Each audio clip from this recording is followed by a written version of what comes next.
Sebelum ni, beberapa video sebelum, kita ada keluarkan satu video 5 motosikal bogel yang mungkin rakan saya suka. Dan dalam video tu, saya ada cakap Royal Enfield, satu-satunya motosikal dalam video tu yang saya belum dapat tunggang uji. Beberapa minggu lepas tu, Royal Enfield Tex. Marilah, cuba try test.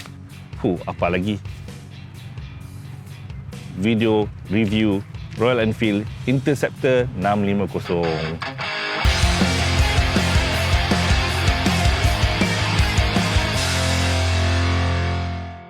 Jenama ni sebenarnya satu jenama yang agak lama. Syarikat dia keluar ditubuhkan pada hujung 1800 dulu.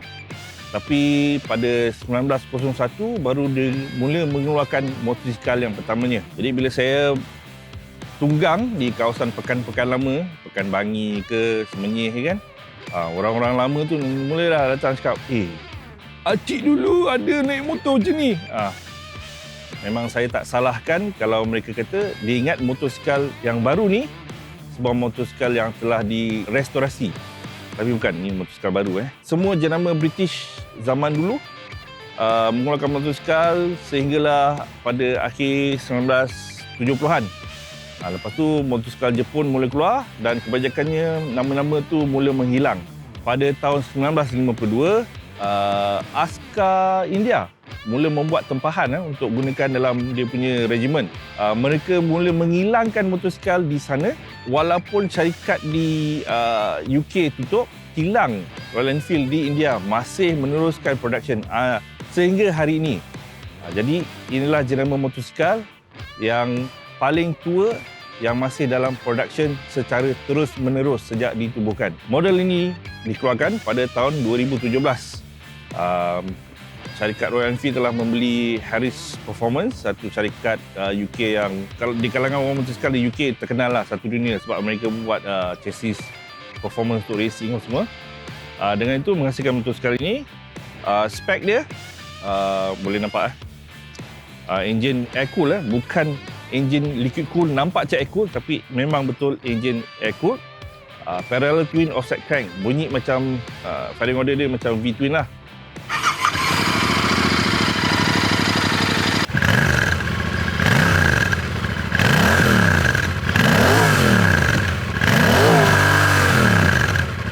And then you ada 648cc yang menghasilkan 47 kuasa kuda dan 52 Nm torque.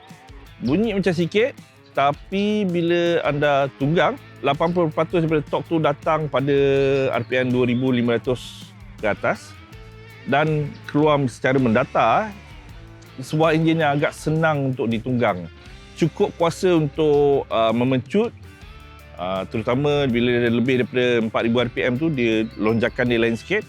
Tapi pada masa sama masih lagi satu enjin yang relax untuk anda tunggang. Malam saya tunggang di kawasan Negeri Sembilan. Jalan-jalan lama tu speed limit dia antara 60 hingga 80. Boleh maintain gear 4 atau gear 5 sepanjang jalan.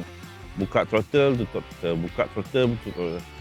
Tak payah nak pening, turun naik gear. Memang relax motor ni. Dan enjin ni digabungkan dengan gearbox 6 kelajuan dengan slipper clutch. Ada slipper clutch. Jadi clutch dia, tarikan dia walaupun guna kabel, rasa masih lagi ringan. Dan antara salah satu gearbox yang paling smooth pernah saya guna. Sebab bila anda mula-mula tekan tu, macam rasa kosong. Tapi bila dah masuk kan, dia ada klik sikit je. Dah tahu gear masuk. Dan setakat ni dah 2-3 hari juga bawa dalam bandar, dalam jalan kampung, atas highway. Belum ada lagi masuk false neutral. Tak macam setengah-setengah motosikal moden yang masuk sikit je false neutral. Antara 3-4 ke 5-6 ke, ni tak ada.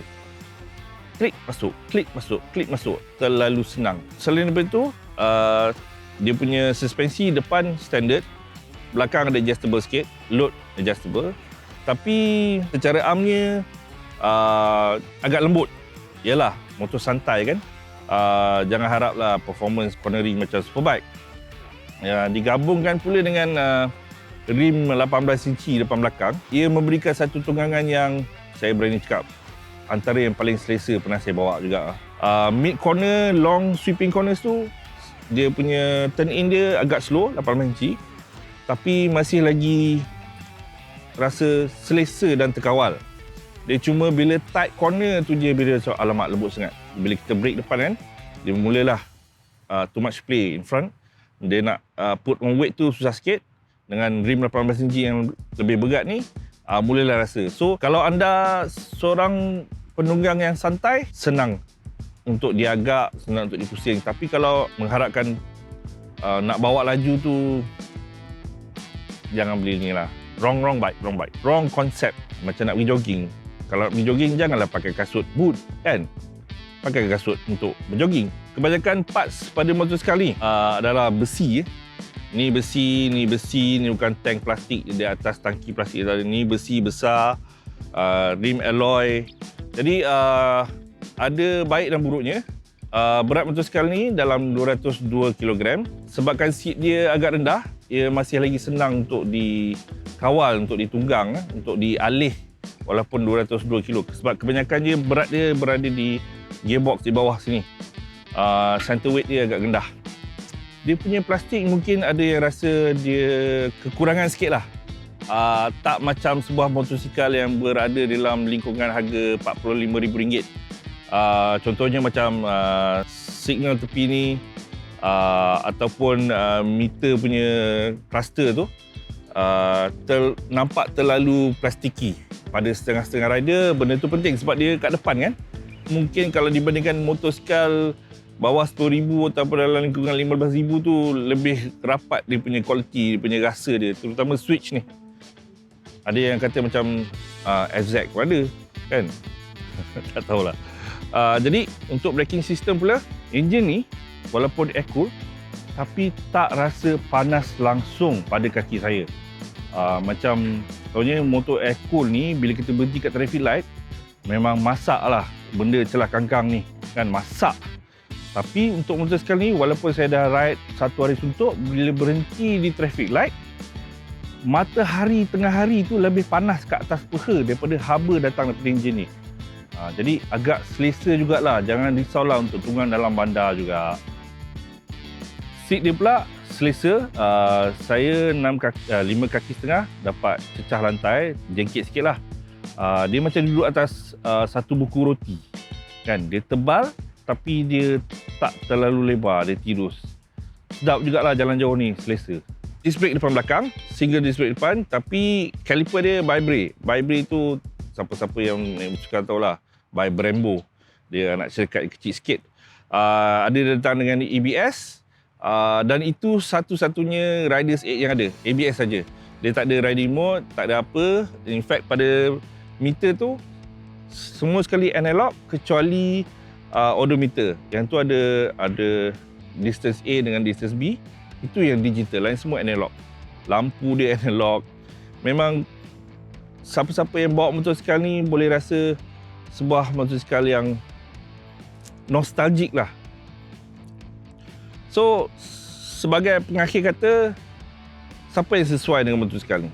Macam saya cakap tadi, sesiapa yang mencari sebuah motosikal yang buat dia rasa nostalgic macam zaman dia muda-muda dulu, ataupun seorang yang nak cari motosikal klasik tapi tak nak masalah-masalah klasik seperti nak kena adjust carburetor ke apa semua, ni sekarang fuel injection, senang bawa. Yang ketiga ni, motor dulu-dulu ni, siapa yang pernah bawa motor tahun 60-an, 70-an, 80-an, dia agak berat. Jadi siapa yang boleh bawa motor tu memang hebat lah. Saya tabik. Saya sendiri tak berani nak bawa sebab motor tu berat. Tapi untuk motosikal yang ni, 200 kilo tu kira lebih kurang untuk average weight untuk motosikal moden sekarang lah. Sebagai beginner rider, mungkin motosikal ni rasa agak besar sikit untuk anda mula belajar. Tapi sebagai kuasa dia yang senang untuk dikawal, mungkin juga boleh cuba. Siapa yang nak kuasa, jangan cari motor ni. Tapi saya masih lagi boleh cakap, kuasa yang ada pada enjin ini mencukupi untuk anda dapat keseronokan tunggangan. This is a bike that you buy and ride and just enjoy riding. Royal Enfield Interceptor 650. Dia juga ada saudara yang terdekat iaitu Continental GT. Dia sama semua sekali kecuali handlebar dia guna clip-on.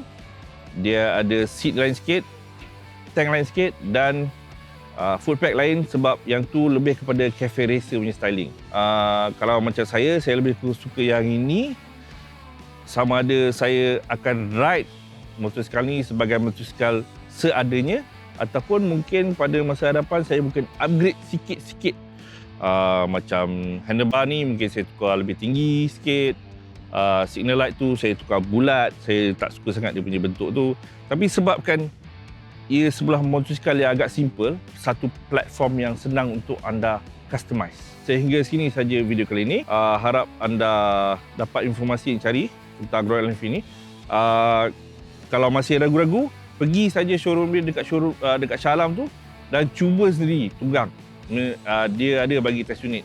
Baru anda tahu dapat rasa dia. Dia macam minum kopi lah. Ada orang suka kopi luwak, ada orang suka kopi Starbucks. Jadi tak semua tu kena. Sampai anda rasa sendiri kopi tu, barulah anda tahu, oh kopi ni kena pada saya. Okay? Alright. Selamat menunggang.